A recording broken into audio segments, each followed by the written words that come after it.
supaya bisa diketahui sikap batin seseorang ya. Bukan. Ya.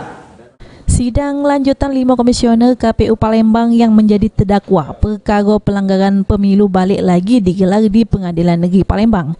Juru sidang kali ini saksi ahli dari Universitas Muhammadiyah Palembang iaitu Sri Sulastri ngenjuk juru keterangannya di persidangan, di mana menurut Sri Sulastri kalau pasal 510 sama 554 KUHP yang menjerat para terdakwa sudah tepat dipakai oleh jaksa penuntut umum dikarenakan adanya unsur kesengajaan yang dilakukan ke KPU Palembang.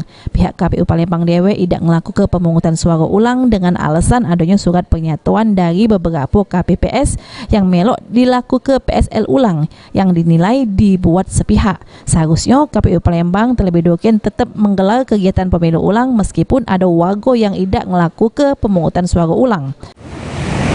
Surat pernyataan udah kan, masa kita mutus tapi kepala masih dihukum.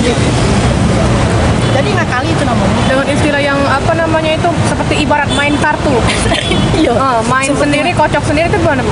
Karena gini, kalau seandainya tidak ada pasal 510 setiap penyelenggara pemilu setiap orang itu, maka enaknya yang melakukan kegiatan bisa melakukan yang dewek-dewek kan, yang ngawasi ada KT, yang melakukan pidana ada KT.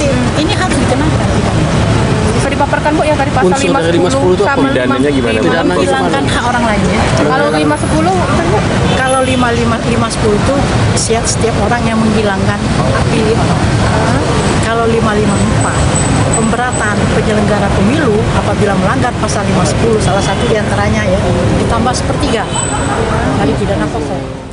Sesudah mendengar keterangan dari saksi ahli dari kampus Universitas Muhammadiyah Palembang, Majelis Hakim juga dengar kesaksian 9 ekor wong lainnya, di antaranya Ketua KPU Sumsel sama 8 KPPS di Kecamatan IT3. Aji Delia, PAL TV.